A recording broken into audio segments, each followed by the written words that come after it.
واخيرا الهير وي جو اتت من فابريزيو رومانو. هي جت قبل ساعه وبعطيكم رايي عن الصفقه. اولا امكانيات اللاعب اسطوريه، ولكن هو صحيح انه اخر سنتين مر بالدروب، وما هو بذاك الدروب بالصدق.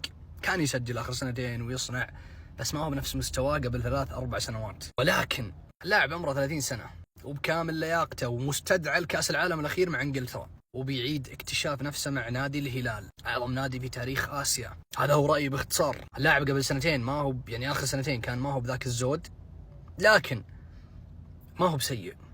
مع ذلك ما هو بسيء، ولكن بيعيد اكتشاف نفسه مع الهلال.